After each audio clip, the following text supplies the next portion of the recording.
Prologue. Once I looked into the mirror and saw a young girl named Tyler. Now when I look into the mirror, I don't know who I am. All I know is I died when I began to lie to others and to myself. It started as one lie here and one lie there, and pretty soon I became someone else. It began on my 18th birthday. That day should have been the best day of my life. It started out that way, of course. I woke to a beautiful summer day. Nothing out of the ordinary happened that morning, except I heard doves cry, and that was probably a warning sign. I said goodbye to my parents and headed off to my high school graduation ceremony. This day would have been wonderful, even if I wasn't rich like my classmates, or popular or beautiful. I had none of those qualities but one. I was the girl most likely to succeed if I had money and had the parentage.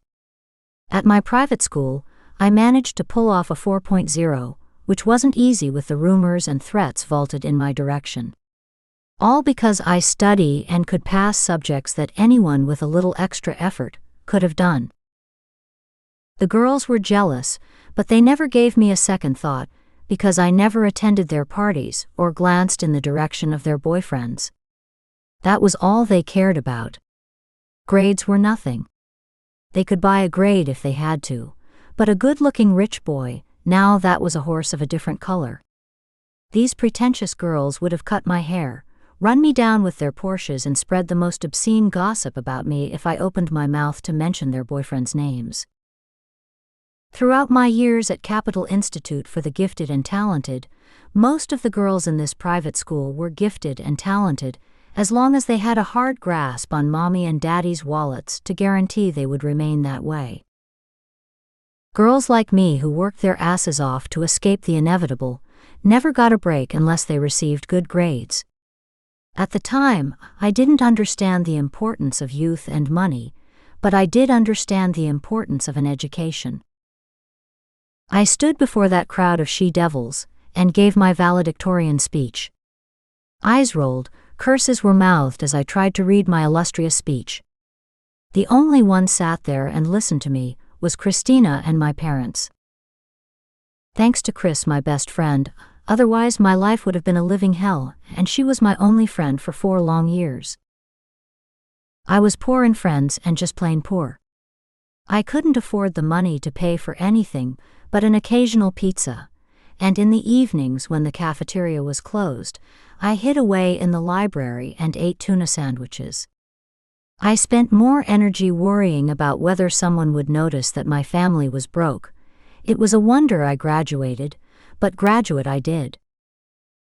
My parents, George and Nora Burns, were blue-collar workers who happened to save a few dollars to pay for a home when the economy was doing okay.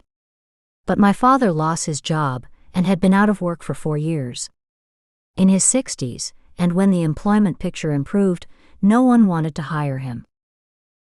When I broke the news to my parents that I had won a scholarship to a prestigious high school, instead of them jumping for joy, they put their heads down and prayed. That's all they seem to do lately, is pray for me and play the lottery.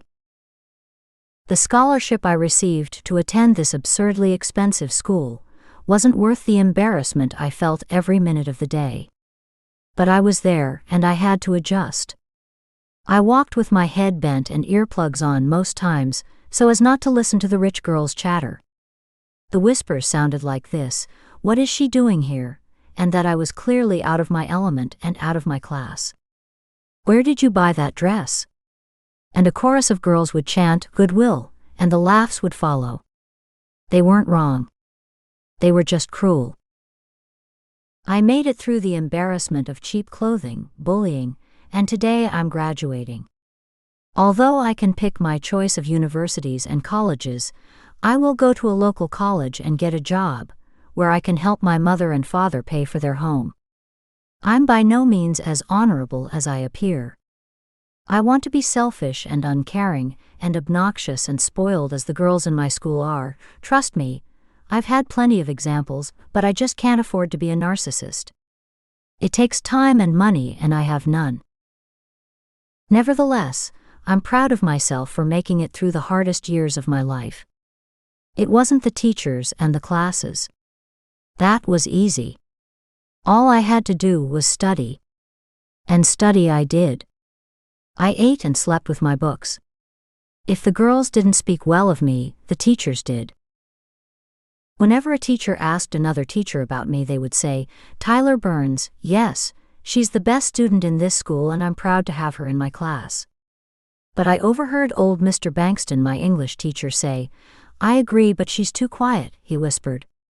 "You never know what she's thinking, and I never know she's in class until I ask a question, and then finally she comes alive." Then he would end it with, "Too quiet, not assertive enough." And he would shake his head and shuffle on to class. Mr. Bankston was snoozing most of the time.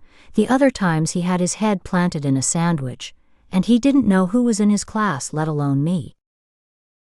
I walked on stage and accepted my diploma as the valedictorian of my senior class, and became invisible, wearing my cheap designer knockoff under that expensive cap and gown. My life changed. I changed when I caught the eyes of Brandon Charles, the most handsome, richest, smartest, and soon-to-be-married senior at Princeton University. Chapter 1. Are you ready, Tyler? For what? I said. I glanced up, and my eyes focused on Christina's bright childish gaze. I threw the last of my folded clothes into my luggage, zipped it up and pulled up the handle. Every piece of clothing I wore for 4 years fit into that soft baggage. I had just enough time to catch a ride with my parents, or take the train if I wanted to socialize. My social circle consisted of one person, Christina. Why are you leaving for home? Don't you realize what you have accomplished? Here, use my phone and call your parents and tell them you're staying with me tonight, and you'll be home tomorrow, Chris said with a nod, waiting for me to take the phone. I don't know. They're outside waiting for me, I said with the sophistication of a 5-year-old. Should I? I could see my father's beat-up Ford truck from my dorm window. Of course you should. When will you ever be 18 again and get the chance to hobnob with the future titans and leaders of the world? I don't feel comfortable among rich, arrogant assholes. A slight furrow of Chris's brow made me understand that I had hurt her feelings. I said, I'm sorry, I didn't mean you. And her mouth, with a slight turn upward, burst into a bright smile. I had known only once when she didn't smile. It was when she got a D in science, and her parents threatened to confiscate her smartphone. They just threatened. A threat is only good if you carry it out. She was their only child, and Chris was sweet and beautiful, and no one could resist her childish grin. I tutored her, and she raised the D to a B, and we became best friends. Her smile was real and permanent on her face, as if the world could never touch her and snatch away her dreams. Her small round face wore bright blue eyes, and her hair was jet black and short, framing her charming little face. I was sure she dyed her hair that color because she was a natural blonde and wanted to be something she wasn't. She wanted to be like me, poor and unassuming and a brunette, but she wasn't, and that may have been one more reason she befriended me. Chris's height, 5 feet 5 inches. 1 inch shorter than me. Her dress size around 0 and mine a size 6. She was the perfect size for fairy tales and living happily ever after. She was born into money, but by the way she dressed it wasn't obvious. Her mother knew this famous up-and-coming designer in New York, and Chris would try out the clothes and give him feedback.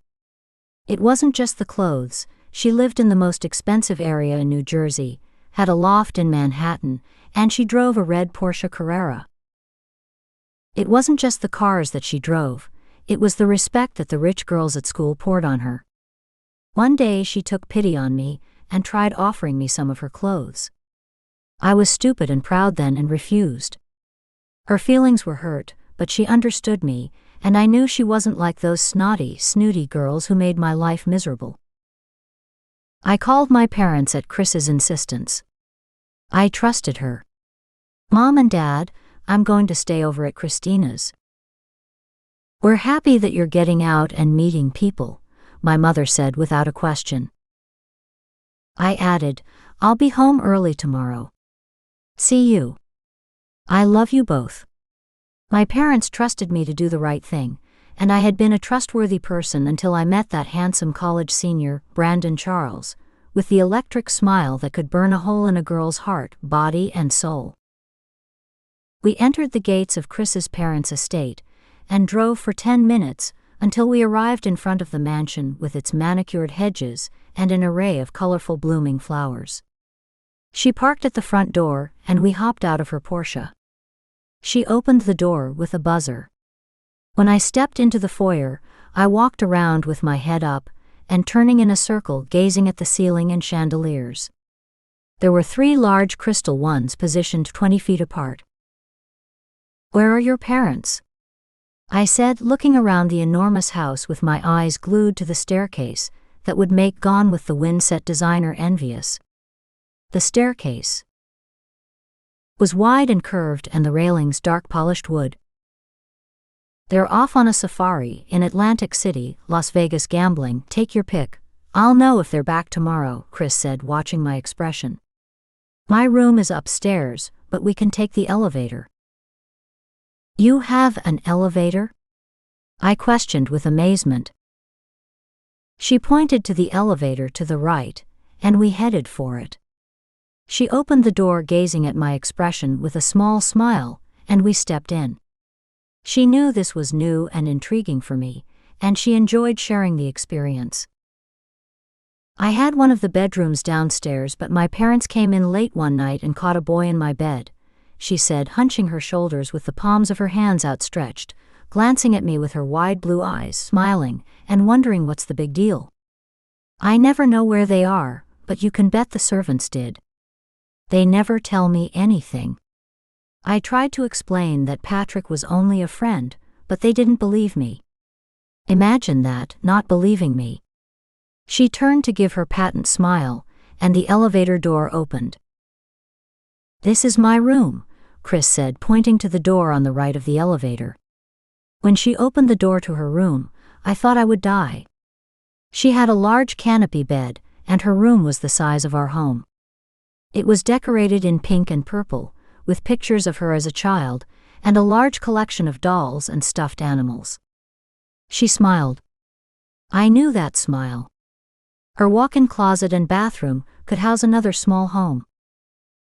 You have 2 bathrooms? I said in disbelief.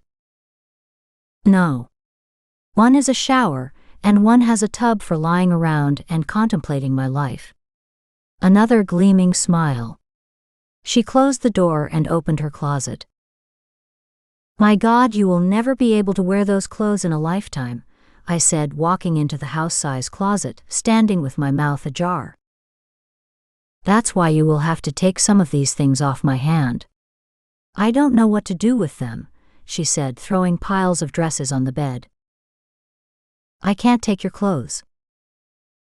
They're not my clothes. They are a size 6 and I'm now a 0.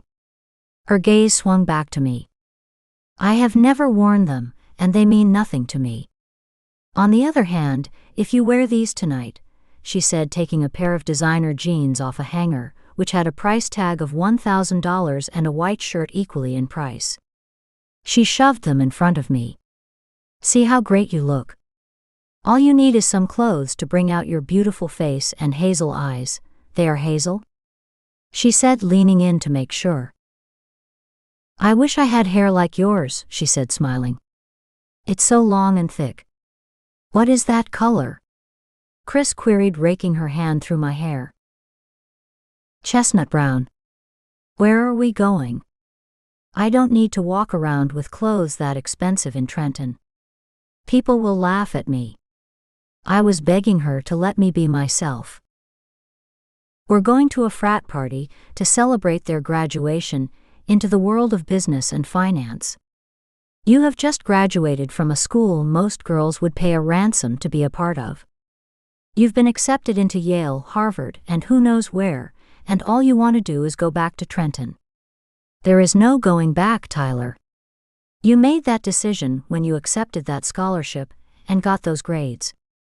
Your life will be forever changed. My eyes widened. It was too much for me to understand, let alone appreciate. Tyler Burns, that girl from Trenton, New Jersey, is officially dead. I think it was then that I knew I had died, or was it the moment Brandon Charles stepped into my life?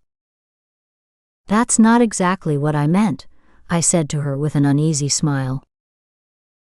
I know what you meant. I'm saying that you need to dress like this for once in your life, to attract the men you are going to marry. Other than that, what's the purpose of going to a prep school like ours? Maybe to get a good education, I added. What good is a good education if you can't use it to marry a rich man? I will be able to use it, I protested. I want to be in love with a man if I marry him, and I don't care if he is making just enough to get by as long as we're in love. She looked at me with suspicion and disbelief. Her mouth swung wide open. She somehow thought that I didn't believe what I was saying. Chris had been born into a world of excess, and she knew the rules. I didn't. Her parents were part of that system that invented the rules. I gave in and agreed with her, and she smiled with satisfaction that I saw it her way. She handed me a pair of tight designer jeans, and my compromise was a less expensive white shirt. We dressed, and I picked up my purse and looped it over my shoulder. There is no way I'm letting you out of my house with $1,000 clothes and shoes and a $2 purse. Before I could protest and hold on to the straps of my comfort bag, she reached and tore it off, with the straps falling apart in her hands. She looked at me and shook her head. Then she ran to her mother's room and brought back a $5,000 Vuitton bag. I can't. Yes, you can. My mother has so many of these, she won't miss it. Besides, she's into more expensive bags. What could be more expensive than this? I mumbled, and Chris heard me. Trust me, you don't want to know. That's for later, when you have married your Prince Charming, the one with money to burn. And what about you? I asked after we entered the car. She hit a button, and off we went. I don't have to worry about marrying for money. I have mommy's and daddy's money. I can marry for love. You, on the other hand, should marry for money. And she hit a curve that threw me to the side. When I righted myself, I shot her a worried glance.